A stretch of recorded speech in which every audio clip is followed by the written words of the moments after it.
What's going on, you all? Welcome to the Prophletics Podcast. I am your host, Coach Reese, Prophletics Fitness owner, and Monitor Tubarao, owner of Prophletics Capoeira. Before I get into this episode, make sure you go ahead, like, comment, share, subscribe, hit that notification bell, and the rest will be history. So let's get into a little bit of fitness talk. Okay, the first thing I want to tap in on today is guys complaining about how their lower back always hurts when it comes to doing certain leg exercise. What I found out is that not a lot of men curb leg day because of their knees hurting so much, more so than their lower back hurting. That is a simple fix for most men, or for a lot of men. I know a lot of y'all don't like to train legs because it's hard to do anyway, or that it's very demanding. But what I've noticed is the men who complain the most about their lower back hurting when they're doing exercises like barbell squats or trap bar deadlifts or even leg presses to some degree is these individuals are very stiff. I'm not really understanding and not really making sense of why so many men don't stretch. I'll tell you a personal experience I had. I used to put it in people's program mandatory as to where, hey, we are going to stretch and warm up for this amount of time. I had a client of mine get mad and get an attitude, a guy, and told me that I was wasting his time by telling him to stretch. Lo and behold, guess what exercises he can't do? He can't do trap bar deadlifts. He can't do squats. He can't do leg presses effectively. And this has been a recurring situation with a lot of men. Dudes want to go to the gym, lift a lot of weight to impress people who don't care or impress people who don't matter, instead of doing exercises correctly. Most men who do these heavy exercises have horrible, either A, form, their form is terrible, or they have horrible mechanics when it comes to moving the weight. So we all see these people who make us want to vomit when they do deadlifts. They do barbell deadlifts. Firstly, I would never condone barbell deadlifts. Have I done them? Yes. Why don't I do them? Because you pull from a forward motion, because the barbell is in front of you. So no matter how strict you try to pull it up, it's still a front-loaded exercise, which means you're going to engage some degree of your lower back, and it's irrefutable. A trap bar deadlift with the bars slated on the side means you're pulling straight up and pressing through the heels, a much safer option. However, let's get back to what I was discussing. We've all seen those guys who have horrible deadlift form, and their deadlift turns into an RDL, which is a Romanian deadlift. They pick up and shoot their hips in the air and then pick up the remaining weight with their back bowed over and roll up and shake and quake about right here and struggle to get through. Pretty much a back snapper. We see people back snap on these deadlifts. Ego all the way to the moon. You see them with 400, 500, 600 pounds, all lower back. At least 85% lower back. Listen, I can't stand those videos personally. However, I know why it's happening. Because dudes don't stretch. You don't have the mobility to sit down and grab that weight accurately. Why don't you guys look at the routines of individuals who do that professionally, or the individual routines of people who go to the Olympics and do it? And I'll bet you within some form or facet, there is a degree of flexibility that they have. You guys just want to go to the gym, move a lot of weight, and shoot a little video and put it online. It's a doggone shame. And you may not be paying for it right now in your 20s and your 30s, but in your 40s, that body's going to knock back at you for all that neglect that you're doing. for the fact that you were too cool to stretch, for the fact that you didn't want to break it down and do it the right way. That is a flexibility deficiency that they are displaying when it comes to doing those horrible, egregious looking deadlifts. The same thing goes with the squats. The barbell squat, right? So I will put a box like such on its 20-inch or 24-inch height. And a lot of men, even with a straight bar, with no weight on it, cannot make their rear barely touch this box and shoot back up. Horrible hip mobility, horrible hip flexibility. Dudes are so just focused on moving weights just so they could go out and brag. This ego lifting thing, the ego lifting is more than what they're doing in the gym, because what they want to do is go outside the gym and brag to their friends about how much weight they moved. When you could get a more effective workout by lightening the weight, going much lighter on the weight, and doing the exercise correctly. I've done this a multitude of times, down to the bench press. A lot of guys have trash bench press, but we're going to stay focused on the legs right now. They would rather put 225 on the bar, because that's the ego, that's the male ego weight right there. 225, oh my God, you're really doing something. I could break a man down with 135, because I guarantee you that his squat form is not correct. So they would rather put 225 on the bar and squat down 1/4 of the way and come back up and call it a squat, versus putting 135 on there, which is 245-pound plates, one on this side and one on this side, and going down parallel, because that's the aim. You want to sit down as to where your waist and your knee is parallel. You want a parallel squat. I'm not even a fan of the ATG.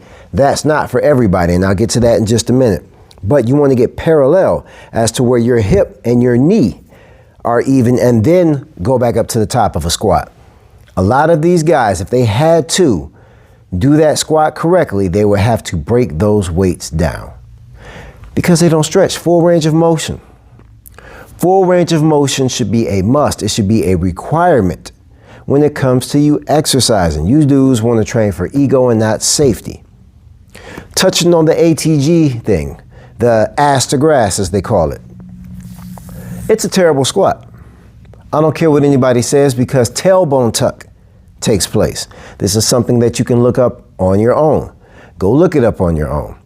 When you break the plane of parallel, where your hip and your knee meet, when you go up under there, your tailbone tucks under. And then to get back up, it has to untuck to push back up once it gets back to parallel. Guess what happens to those tailbones eventually? ATG is some ego stuff. I can't think of any facet where ATG would actually be an effective movement or effective strengthening movement aside from like sumo wrestling. That's ATG. Not even football, that's not ATG. So people go ATG for ego. With the leg press, when people do leg press, when it comes to the flexibility or lack thereof, their muscles are so tight that they can't even bring their knees down to where their knees are in line with their hips. The range of motion that guys have in their hips is really a detriment when it comes to the leg training. I see it all the time. I talk to guys about it all the time, but for some reason, dudes and stretching are just a synonymous, like magnetic polarity, opposite magnetic polarity, where I can't get you guys to make this make sense in your head, and you would rather do trash workouts. And I can't have any personal, attachment to what you're doing, because I'm a guy who is not only going to tell you what to do, I'll show you how to do it. I'll show you how it should be done. If you do not take those steps and you combat me, then I'm going to let you do whatever it is you do, whatever floats your boat, whatever makes you feel happy. I know the truth. I know the fact that you're doing bad workouts. But your ego won't let you do a quality workout. So sounds like that's where I'm headed right now with this podcast, is the ego, the male ego in the gym. The male ego won't allow these men to lighten the weights and to correct the form. I see it in men's lunges. I see it in men's step-ups. I see it in men's, just all the leg exercises. Like I said, leg presses, squats, whether it's goblet squats, whether it's barbell squats, trap bar deadlifts, backs are rolled, and I don't understand what it's going to take for you individuals to understand that, hey, you are going to break your body to shreds if you don't do this the right way. I tell people the right, and this is what makes me so angry about being a trainer, and this is what really had to make me like detach from being personally, I felt there was a personal responsibility to my clients as to where, hey, do it this way. And if you don't do it this way, you're going to make me upset. You can't do that. And this is a message to trainers out there. You cannot be personally involved in your client's development or lack thereof. No personal involvement. None. The only person you have autonomous control over and 100% control over is you. If they're not going to do what you told them to do, you have two options. One, you let them do whatever it is they want to do. Two, you fire them. If you're one of those guys who will not have anybody do something that you don't want them to do and they're going to do it their way or whatever, and that bothers you on the inside, then you need to fire them. Me, I'm not that guy. I am, okay, one, you signed a waiver. Two, I have told you everything that you need to do in order to improve your body mechanics. The rest is on you. The rest is on you. I've told you that you needed to stretch because your squats look terrible, your lunges look terrible, your trap bar deadlifts look terrible, your leg press looks terrible, and you always complain about your lower back hurting. Stubbornness. A hard head makes a soft you know what. Let them learn. Let them learn and stay more engaged with people who actually do listen. That stubbornness is going to make you guys pay later on in life. Trust me. The next topic that I've been seeing a lot in the fitness world is this GLP-1 Ozempic situation. Listen, you need discipline. I talk about discipline so much that I get sick of talking about discipline because it's the main factor to everything you want, not only in the gym, but even goals outside of the gym. A business you may want to open, a position you may want to get at your job. Everything requires a level of discipline. Unfortunately, we live in a super soft society. We live in a society where soft behavior is coddled, and it's seen and put in an area where it's like, oh, that's mental, and it's mental health. No, you need to put yourself not even on punishment, but on a heavy restriction as to where you remove everything that's not beneficial to your life. People have this approach or mental approach where they say you need a balanced approach. I don't believe in the balanced approach. I personally do not believe in the balanced approach, and every aspect of my life that I live right now is something that I created because I'm not a balanced individual.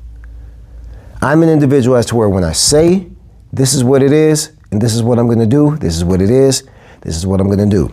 If this over here doesn't service me, then I'm not going to deal with it. So I say that and put that example out there to say that, hey, if this food is not going to bring me to this goal, then this food completely has to go. If this activity is not going to help me get to where I need to get, then this has to go completely. If this person is a deterrent to where I need to be over here, this person and these people have to go. It's really that simple. There is no balanced approach. The balanced approach is the nonsensical approach that people take to like nutrition, right? So they'll eat good Monday through Thursday, almost Friday-ish, because that's when the TGI Friday, thank God it's Friday, TGIF comes out of people. They get around people who goof off on the weekends. And because of that, they goof off right along with them and then try to come back Monday. That's what they call a balanced approach. But guess what? Those people never achieve any goals. They never achieve any fitness goals. They never achieve any life goals. Nothing. There is no such thing as a balanced approach. There is only a go straightforward approach and get it done. Balanced approaches are for people who get half but results. Balanced approaches are for people who get half but results or no results at all. You have to be willing to go all in. So now what you have in today's world are people who have made these excuses for, oh, this food has a hold of me. Oh, I can't stop eating this food. Knowing the food is killing you. Knowing the food is destroying you. Knowing that you have no business weighing what you weigh.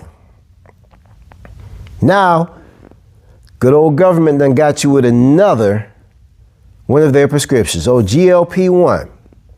The Ozempic joint. With the Ozempic, what it is a blocker, a hunger blocker.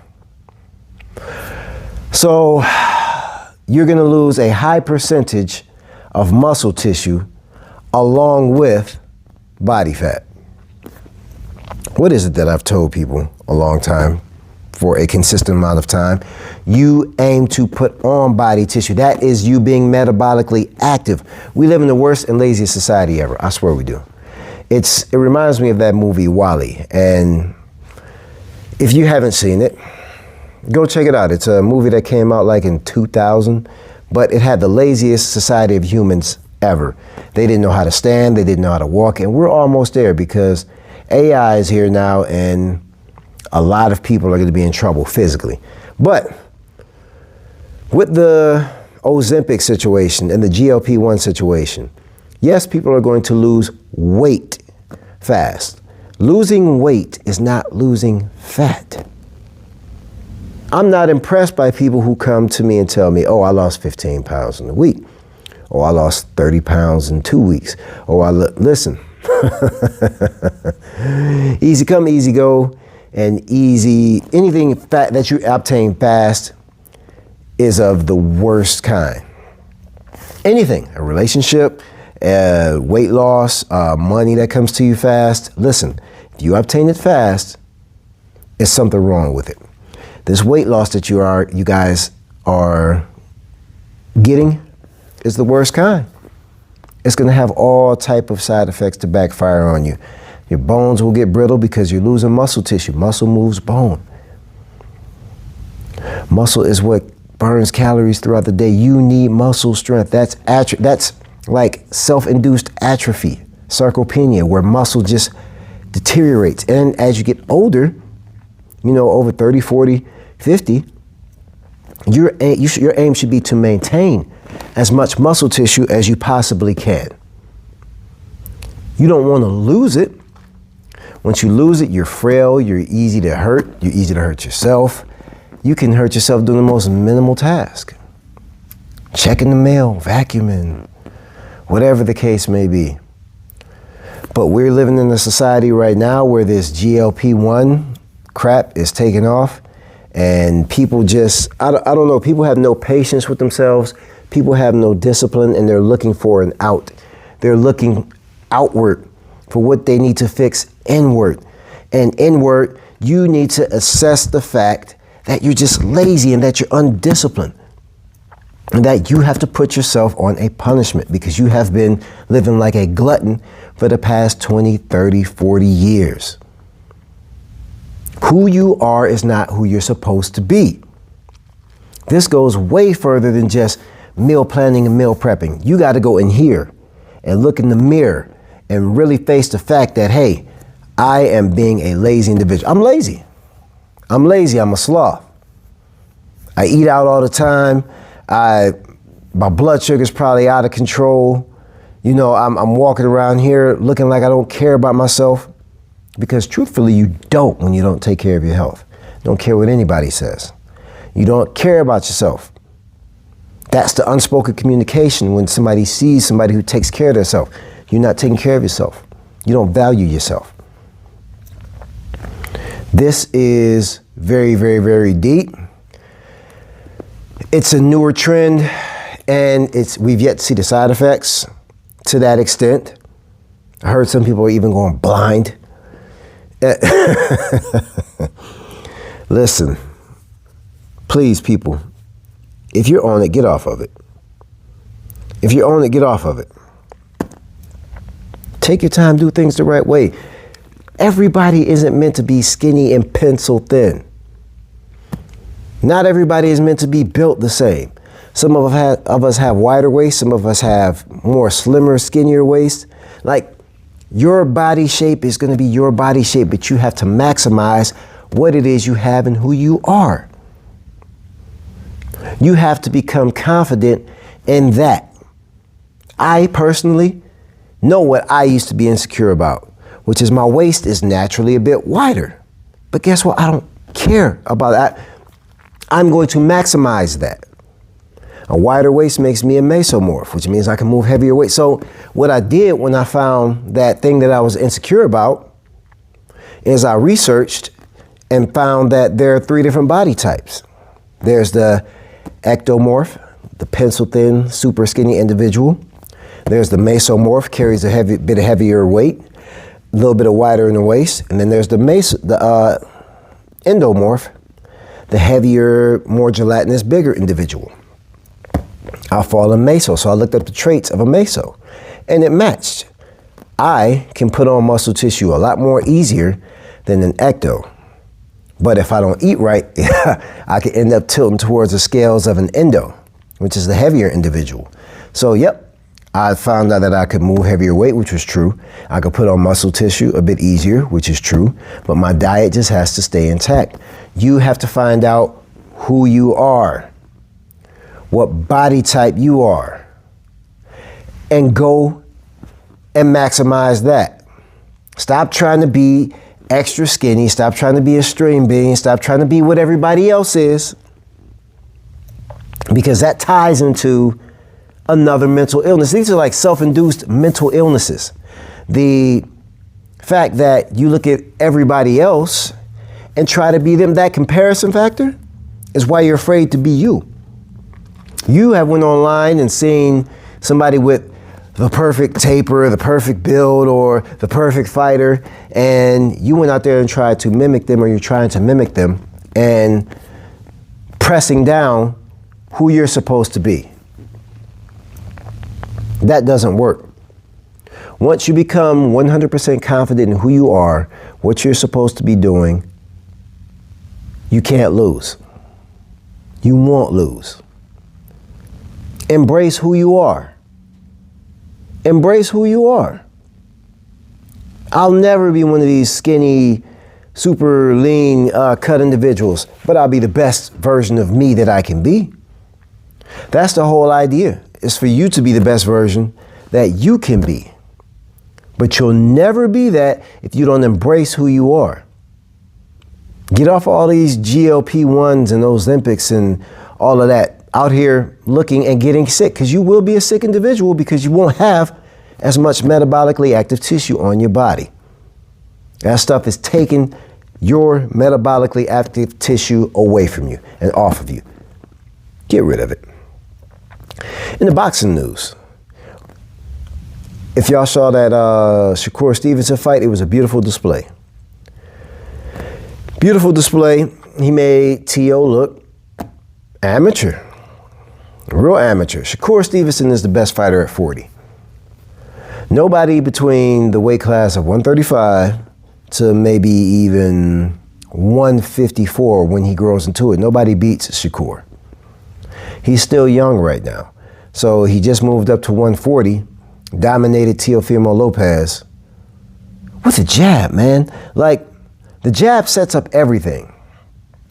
I've told people, and I made this comment a while ago about a couple of fighters, but the jab has been abandoned by so many fighters. And that's my only quarrel with Abdullah Mason, is he doesn't shoot a double jab. He shoots one single jab at a time because he's so strong and he's able to counter real good, and he's a great fighter.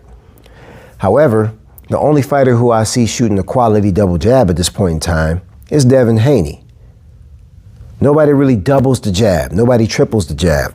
Triple G used to, and he used to control the distance well. Shakur Stevenson has an excellent jab, excellent IQ, and excellent timing. The complaint about Shakur Stevenson used to be, by most, is that he, quote unquote, ran, which is subjective. A lot of people don't like to see back foot fighting as to where people are running all around the ropes. Now, William Skull ran from Canelo. Now, that's running. Shakur Stevenson is not a runner. What he is a back foot fighter who can actually come up and counter and control the center of the ring like he did with Teo. He proved a lot with Teo. He was actually hitting harder because he went up in weight class. And as he goes up in weight class and grows into the other weight classes, 47 and 54, he's going to dominate those too. I don't see anybody beating Shakur Stevenson. Nobody. Nobody beats Shakur Stevenson. We've got Deontay Wilder and Derek Chisora coming up. Two fighters, in my opinion, I respect both of them. Past prime, of course. Deontay has this gripe with Tyson Fury, calling him a cheater as far as, I guess, the way his gloves were formed or whatever the case may be. I can't really say that's the case. But what I can say is that Deontay does have one fair gripe, and he doesn't really touch on it. That fair gripe occurred in their first fight with Fury and Wilder's first fight. And this is all my opinion.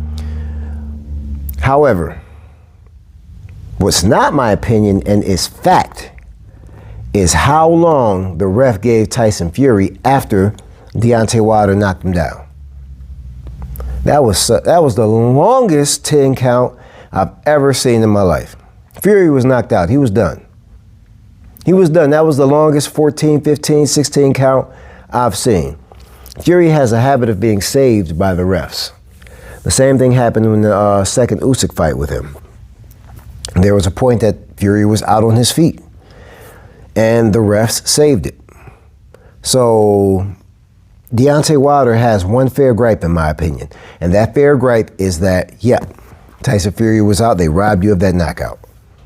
But as far as him cheating with the gloves or whatever the case may be, I don't know. Listen, I wasn't in that fight with the man. I didn't feel what he felt. I didn't feel what he felt, so I don't know. Personally, though, on my end, the only gripe he has is the knockout that he did earn on Fury. They didn't give it to him.